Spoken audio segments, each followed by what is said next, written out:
Coming up on WMLT News, a water line break creates a 3-day weekend for students. Plus, what did Concord Charlie predict? All this and more coming up on WMLT News.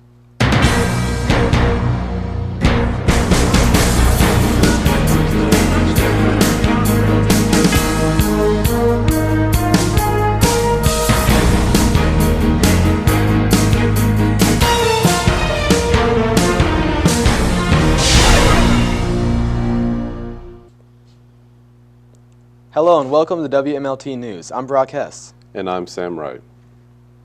Groundhog's Day came snowing cold to the Campus Beautiful on February 2nd, but that did not stop the annual Groundhog's Day breakfast. Chosen to be the ever-important Groundhog Watcher this year was Mount Lion football coach Garen Justice, who addressed the attendees with memories of his college days, playing Division I at West Virginia University. Suffering what could have been a career-ending or at least season-ending knee injury, Coach Justice has not failed to leave the audience with words of wisdom that he uses not only for himself, but for the team. My point is, live in vision, not in circumstance. What I mean by that, my vision was I wanted to be a successful Division I football player. I wanted to play my junior year.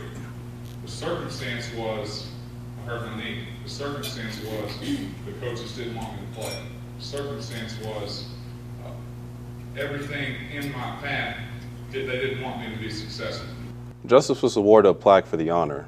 And as for that all-important shadow, Concord Charlie did not see his and predicted an early spring for the Campus Beautiful. There was an issue with water on campus over the weekend. Jesse Stevens has the story. Concord University's Athens campus was closed last Friday when the water across campus was shut off in order to make a repair. The previous morning, university maintenance workers discovered a significant break in the main campus water line between the Carter Athletic Center and the Woodell Residence Hall. After the leak was spotted, university officials immediately began to develop a plan of action. It was determined that the water would be shut off at 8 in the morning on Friday so that the water line could be repaired. It was estimated that the repair could take anywhere from 3 to 9 hours. Many students chose to go home for the weekend so they would not have to brave a campus with no water. Thursday night, the campus began to make preparations for the worst.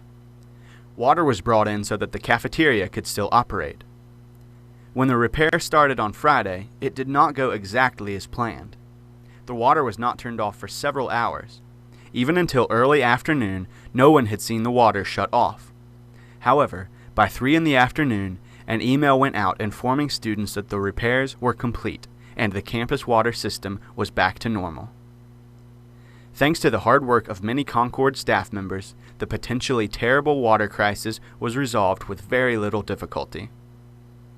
In Athens, I'm Jesse Stevens. If you're looking for some casual entertainment off campus, check out the room upstairs on Mercer Street in Princeton, where live entertainment is held, such as singers, poets, and more. We spoke to a few Concord students about what all the room upstairs has to offer. Well, to the people on campus, it's a fun-filled afternoon for people just to come relax, and if they want to perform on stage and get used to being on stage. It's a fantastic collection of artists who are so nice to each other and give each other a chance to display all of their talents and all of their worth and all the effort that they put into things that would normally not be displayed. The room upstairs holds open mic night Monday nights from 7 to 11. Donation fee is $3 or $2 if you choose to perform. For more information, you can visit www.theriffraff.net/room upstairs. Some news out of the Middle East. A 26-year-old Kayla Jean Mueller was confirmed to have been killed by airstrikes while being held captive by ISIS. Mueller had been held captive by Islamic State militants for 18 months, most of which had been kept secret in an effort to save her. Mueller is the 4th American who had died while being held by ISIS. With the other 3 being beheaded by the group, Mueller was in Syria helping out with an aid worker and was taken hostage while leaving a hospital. In a statement released by Mueller's parents, they said, quote, "Kayla was a compassionate and devoted humanitarian. She dedicated the whole of her young life to helping those in need of freedom, justice, and peace," end quote. NBC News anchor Brian Williams has recently been under fire for his recent recounting of events that happened during invasion Iraqi freedom in 2003. Williams' story has changed several times over the past 12 years, seeming to become more dramatic as time goes on. In 2003, Williams was embedded with a military unit who was using helicopter transport. In 2003, Williams said one of the helicopters came under fire, but he was in a different helicopter formation about 45 minutes behind it. His story seemed to change over time, and in 2007, he said that he was one of the choppers in the formation with the downed helicopter. Then earlier this year, in a tribute to one of the soldiers he was embedded with, Williams claimed to be in the shot-down helicopter. While he did issue an apology, citing a lengthy time to remember, he has taken a leave of absence from NBC Nightly News. A new comic book store recently opened in Princeton. Here's Nathan Wilcox with the story. A ribbon-cutting ceremony was held for the grand reopening of Princeton's comic book store.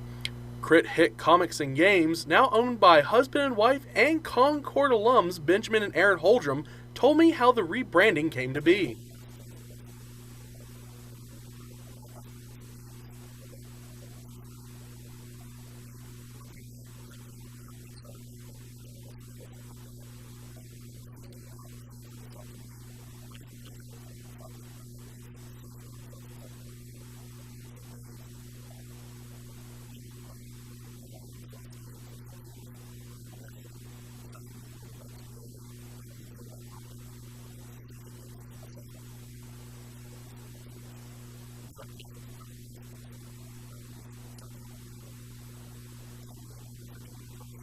The new store hopes to appeal to many types of interests.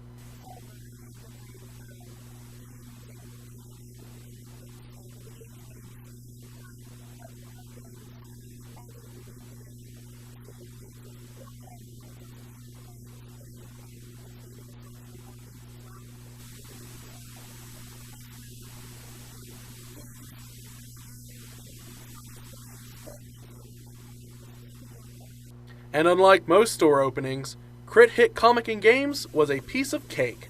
This is Nathan Wilcox, WMLT News, Princeton, West Virginia. All right. Thanks, Nathan. We'll be right back after the break with more WMLT.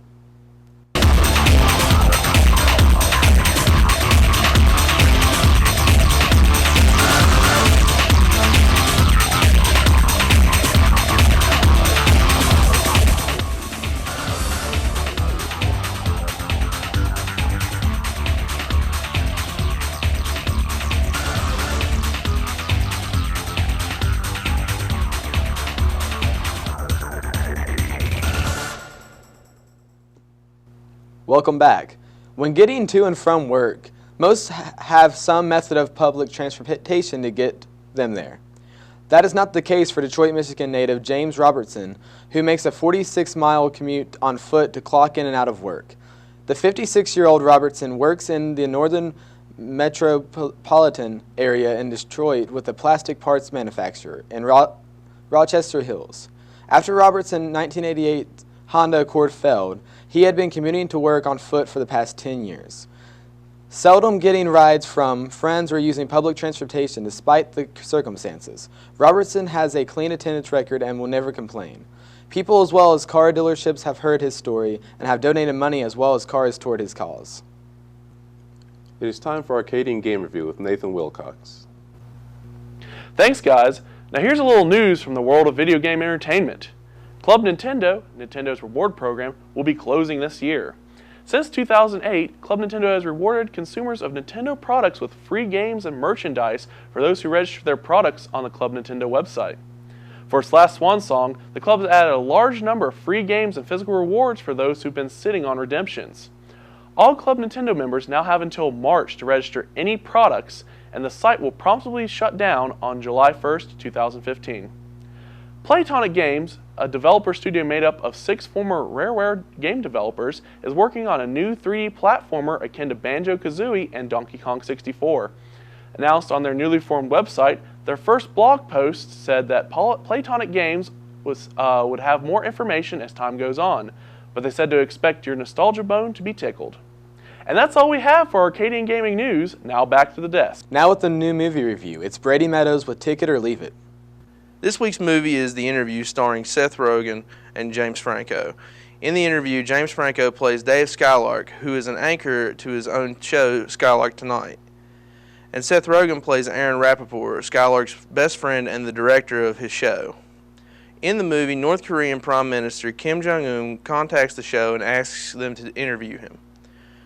The Interview is a pretty standard Seth Rogen movie with a lot of raunchy and controversial humor.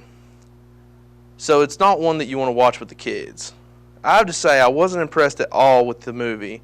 I had high hopes for it going in with all the propaganda and hype surrounding it, but it just didn't live up to any of it. I did enjoy many of the cameos The Interview had, with appearances from people like Eminem, Bill Maher, and more. It is worth a few laughs, but like I said before, it's a pretty standard Seth Rogen film, so it's what we come to expect from him. The Interview only gets 2 out of 5 stubs. That's it for this week's Take It or Leave It. Back to you at the desk. Now with your week in sports, here's Brad Sullivan. Thanks, guys. The NFL has come to an end, and the league has crowned their 49th Super Bowl champion. The New England Patriots beat the Seattle Seahawks 28-24. The Patriots were led by now 4-time Super Bowl champ Tom Brady. Brady threw for 328 yards and 4 touchdowns. The game ended with a very debatable play call by Seattle from the 1-yard line. The Seahawks chose to throw the ball on 2nd down instead of running with one of the best running backs in the league, Marshawn Lynch.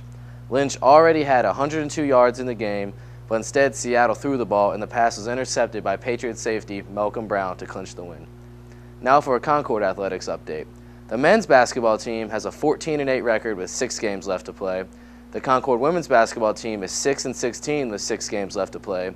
And Concord softball has started their season and are 4-5. Their first home game is February 23rd against Carson Newman.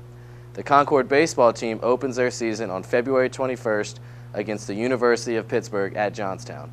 Following the game, the team will host their inaugural first pitch dinner. The dinner will have a silent auction for various items and speeches from Concord Athletic Director Kevin Garrett and former Orioles catcher Chris Hoyles. The dinner will be from 6 in the evening until 9.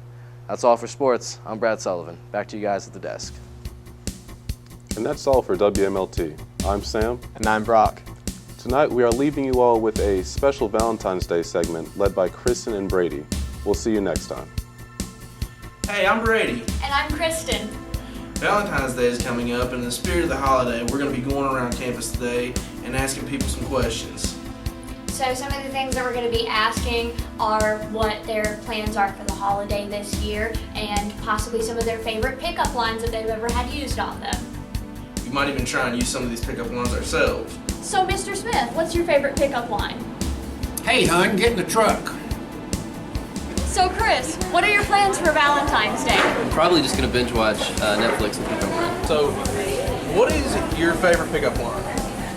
Simply walking to her and saying, I just thought that you should know that you're beautiful. So what are your plans for Valentine's Day? I'm taking my girlfriend Marilyn to Applebee's. Okay. Are you a camera? Because every time I see you, I smile. You're attractive. Thank you. Aw. All right, Cody, what's your favorite pickup line? If you were a pirate, would you rather have your head on this shoulder or this shoulder? Oh. Christelle, what is your favorite pickup line? Are you Jamaican? Because Jamaican me crazy. Yes. Kiss me if I'm wrong, but dinosaurs still exist, right? No. Hey, excuse me. I may not be a genie, but I can make your dreams come true.